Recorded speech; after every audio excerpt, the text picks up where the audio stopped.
Now, according to calculations on the remaining carbon budget under the 1.5 degrees scenario in the Paris Agreement, each individual on the planet must have a carbon footprint of a maximum 1 ton in year 2050.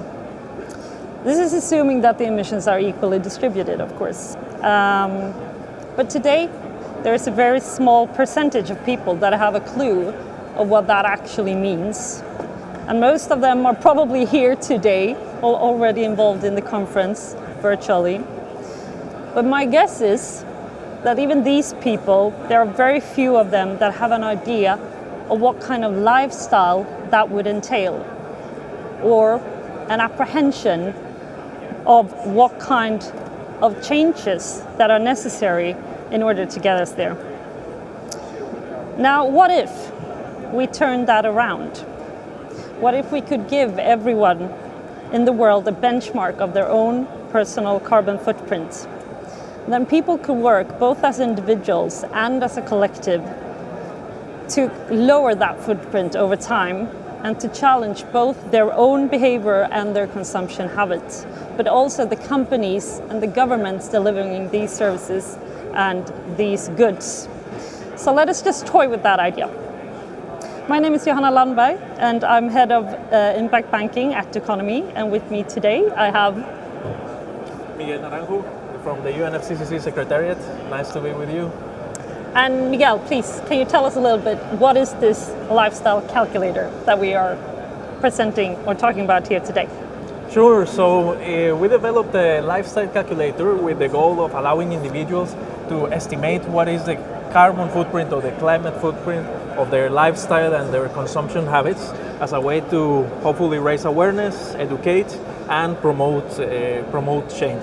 The calculator was developed as a collaboration between Doconomy and the UNFCCC secretariat during this last year, and it was presented at Climate Week 2021 a few weeks back. All right. So what is it then that we want to accomplish with this? Well, at Doconomy at least, we believe that knowledge empowers, and that is only when you have defined your baseline that you can start to make a change for the better and track your own development.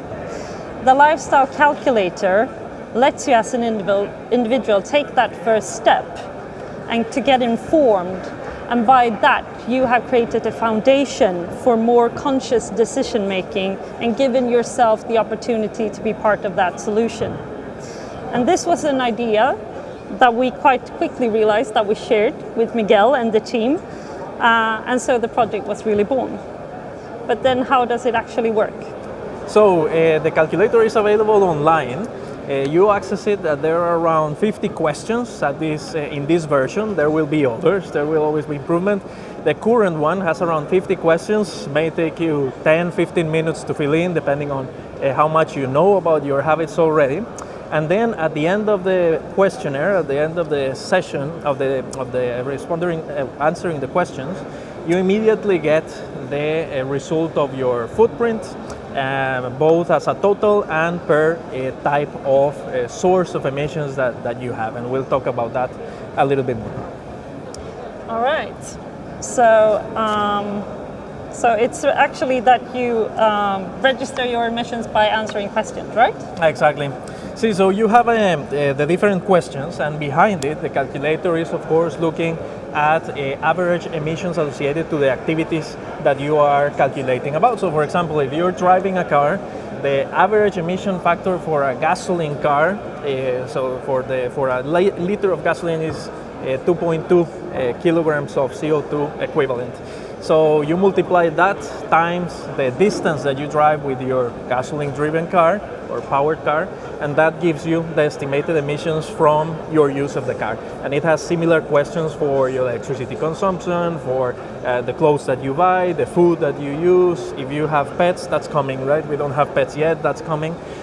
So depending on the different activities, it will use emission factors and multiply by your specific activity and give you the result. Okay, so now I've been talking a little bit about how it actually works. So let's take a closer look on the rules and boundaries of the calculator. If I can get the slide to switch. There we are. Great. So first of all, when deciding on which emissions actually to include and which categories to choose, we conducted a little bit market research, a literature study, and found what are the hotspots for activities related to individuals' lifestyles. And therefore we have come up with 4 primary categories, which are home, transport, food and shopping in the calculator. Now the questions related to these areas was the outcome of trying to balance sort of the user experience of not going too deep into the details, but still coming out with an exact result for the individual to make it relevant for each and everyone trying the calculator.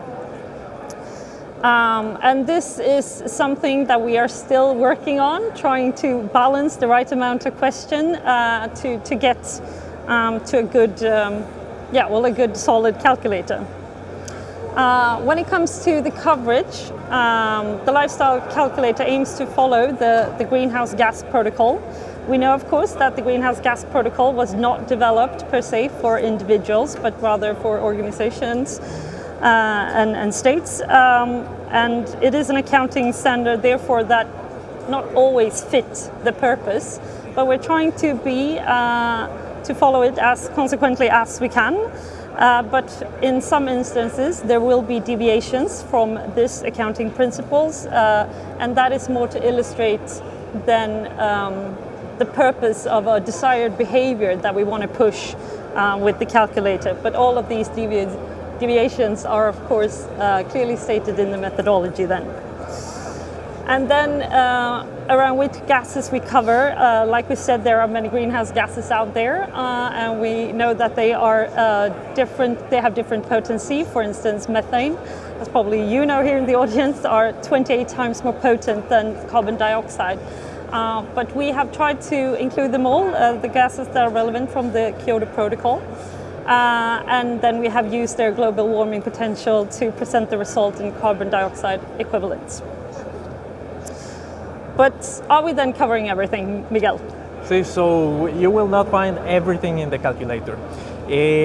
As Johanna was saying, you have to find, first of all, a balance between how many questions you want to ask to be specific enough for the person to get a really personal answer, and not asking 500 questions so that people will say, oh no, this is impossible, forget about it. So reaching that balance is sometimes difficult. The calculator that you see today is our first attempt, and there will be further versions. But basically what is not included is emissions associated to the operation of society in general. You know that you are used to hearing country emissions per capita, right? An average German has 10 tons of CO2 emissions per capita. So this refers to the whole emissions of Germany, the whole emissions of the country, not the emissions of one person, one specific person. We wanted this calculator to be the results of the individual person's behavior. So it's not using per capita emissions per country, it's using the activities that you report, that you calculate on to give your footprint.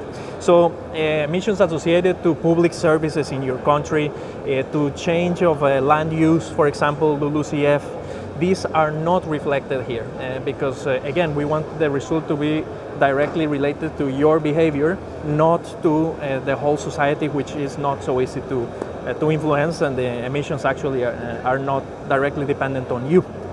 And the other thing that is not included is, or what we are trying to do is avoid double counting of emissions, especially for products, which is not easy, right? There is not a lot of information out there on this. But we have used numbers that allow us to estimate, if you buy a shirt, these are the emissions from the production and transport, and then these are the emissions from use and disposal. And trying to play with those for those sources of information to avoid double counting, but still giving you the full impact of you buying that shirt and then disposing of it. Okay, so now we covered the scope of the calculator. Let's have a little peek inside. Or not, please. Ping. Yep. There's maybe, yes, thank you. To look a little bit more on the data side and around the calculations. Mm-hmm. So one of the challenges is finding the information to make the calculations, right? How much greenhouse gas emissions does it mean to buy a pair of pants or shoes, or having a pet coming later, coming in the future? So sources of information that is credible and that you can have regularly updated in the calculator is difficult to find. So we have gone for publicly available information from recognized organizations in the area, so national governments, international organizations. The majority of the data that you will find is based on DEFRA. Very good that we are in the UK. So it comes from DEFRA's database of emission factors, which is one of the most complete that exists. But as much as possible, we have also tried to bring in data from other countries, you know, the US EPA, other European agencies, the World Bank, etc., trying to cover as specifically as possible all countries in the world. But again, that is limited depending on the availability of data. Then we also had to make some assumptions, right? You have some data about the average heating consumption of a German person or a Swedish person in their country, but then you don't really know if that average applies to every person, right? Obviously it doesn't. So there needs to be a series of assumptions in the calculations before.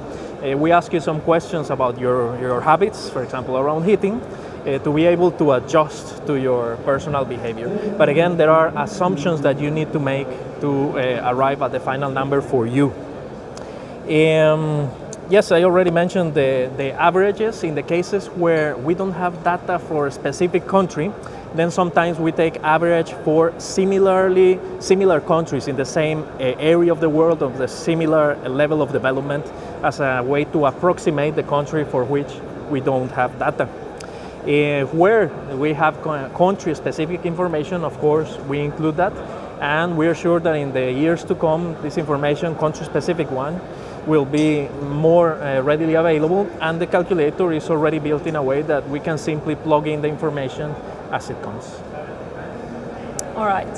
So I guess now you're curious about what has happened since the release. Well, the best way to tell this story is, of course, to look at the data.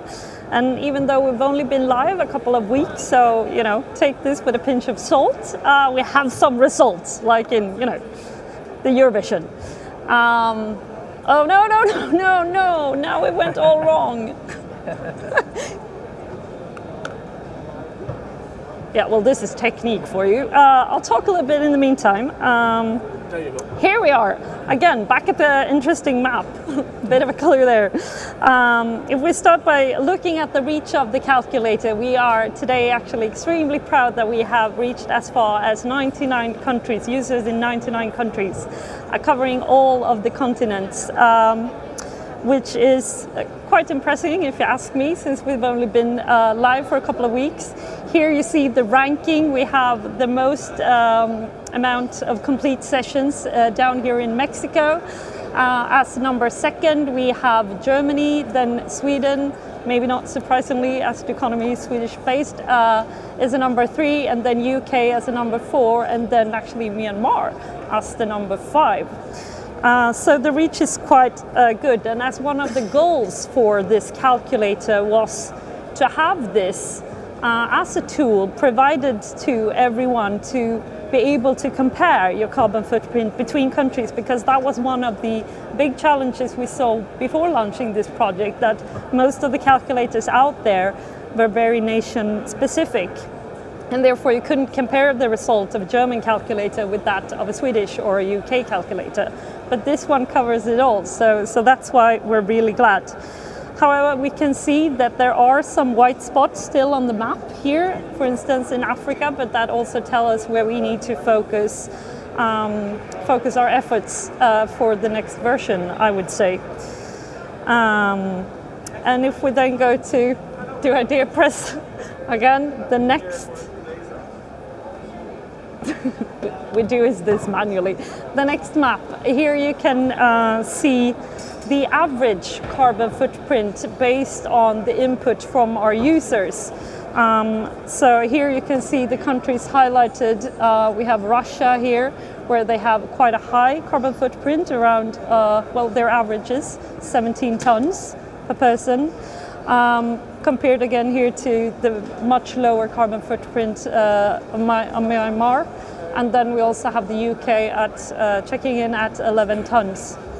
So this is going to be really interesting to see what the sample looks like given more sessions, and also if we can in the future track who will be able to, or who is it that is using this service.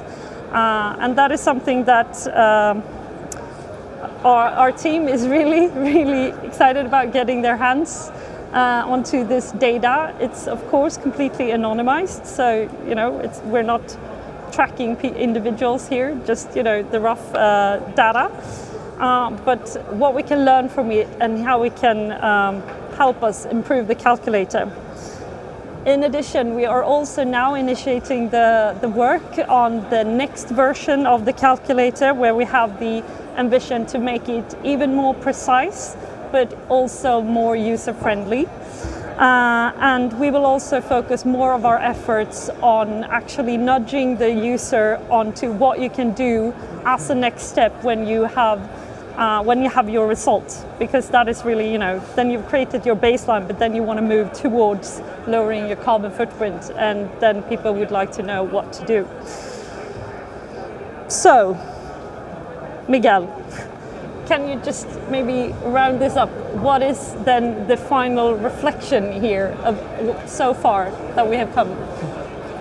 So maybe two things. One, maybe the fact that you see Africa not very well represented in results yet, and maybe some other developing countries as well, is not so surprising and not so critical, because these countries are usually the ones that have the lower per capita emissions, right?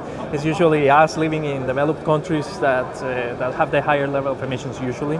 So it's good to see that at least from those areas of the world there is already good access. But we'll be working in trying to increase also data and usage in other countries. And then the other thing is, when you develop these calculators, people who like numbers immediately ask you, how did you get to that? Where is your methodology? Right? So we're happy to say that the methodology being used behind this is completely public. You can see all of the assumptions that have been used, the exact calculations, the sources that we're using for all of them. So as I said, sometimes you need to balance between asking 1,000 questions to get a very precise result, and then actually counting on people that they are going to answer 1,000 questions, right? So that balance is difficult. The same applies to the credibility of the calculator, right? You can have information that is very, very specific, right?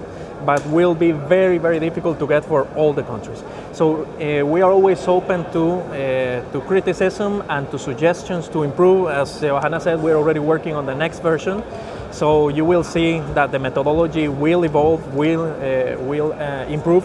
The version that you see right now is what we found as currently the best balance to allow people to have a really personalized result without asking 1,000 questions that probably only 2 or 3 people are going to answer in the end.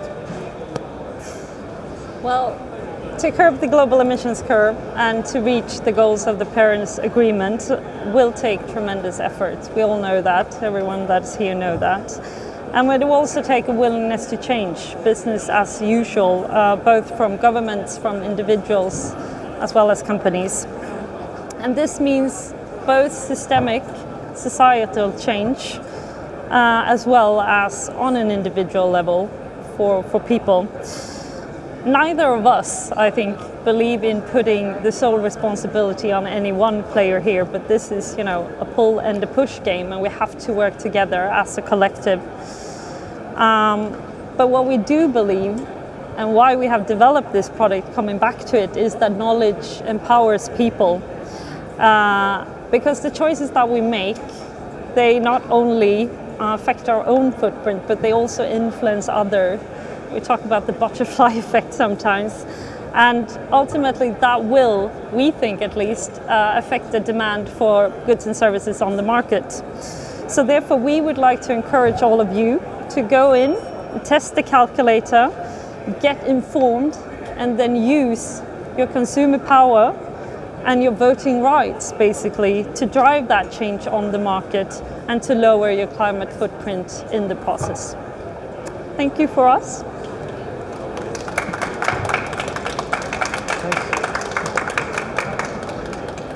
And I guess, Do we take questions, or? If there are any questions, I guess we still have some time.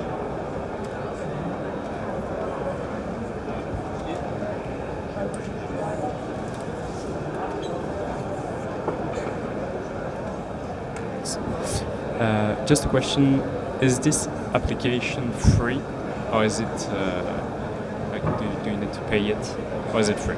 No, that was one of the goals. We wanted to make it free and available for all. So therefore we have one version up on our website at doconomy.com, but we also have one version up at the UNFCCC website. Mm-hmm. Okay, thanks.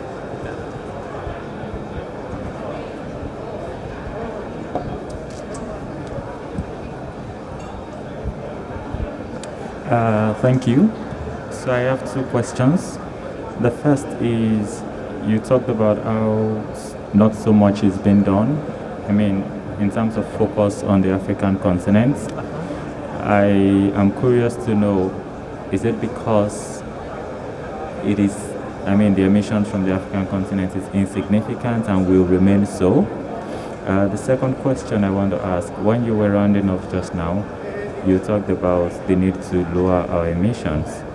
But then after, I mean, take for instance someone who makes this calculation and ends up with a very extreme figure, is it supposed to make the person feel guilty, or what are the specific ways that the person can choose to act to reduce the number? I can take the first one. Yes. The second one, did you get to? Yeah, no, maybe we'll get back to you and remove your, but we'll answer the first question first. So on the first one, Africa, so the reason why there is little uptake is probably that there is not so much communication towards the users in those countries, right? I would say. So the users simply don't know that the calculator is available and are not accessing. But the calculator does have the data to give any African country a result. Yeah. The second question, yes, if you can repeat. Okay. So the second question is, you talked about the need for people to reduce their emissions after using this lifestyle calculator. Yep. I was wondering if there were specific ways which, I mean, they could get. So depending on what I feed into the system, if I could get specific feedback on what to do to reduce those emissions. Yes, that is our ambition. So we've just started by we've also introduced actually tips and tricks in the calculator, but in the next version, now they're more general. So in the next version, we will tailor them more to actually feedback on what you have answered in the calculator, so that you will have a tailored profile with tips that are relevant to you.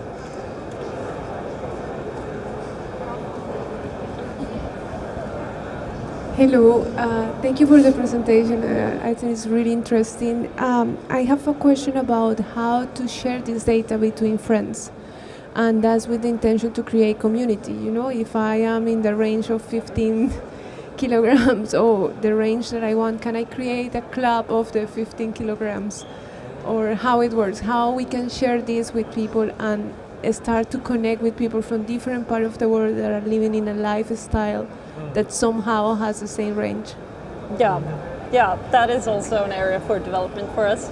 See, I mean, one of the things that we have discussed is you can create an account and you can track your progress, right? If you're going to try to take actions to reduce that footprint, you can track your own personal progress. But in terms of sharing information, we have not looked too much, I think, into that yet, because of the confidentiality issue, right? As well, we cannot share information from the users with other users. So we would need to see how the communication around the calculator and acting on the results can be done without breaching any confidentiality, rules or concerns. I mean more the same person sharing their own results, something like that. But yeah, thank you so much. Great. Any other questions? crystal clear. Super. Good. If Thank not, you. thank you. Thank you very much. Yeah. Good. Perfect. Good. So, are you happy? I'm super happy. Are you happy? Yes.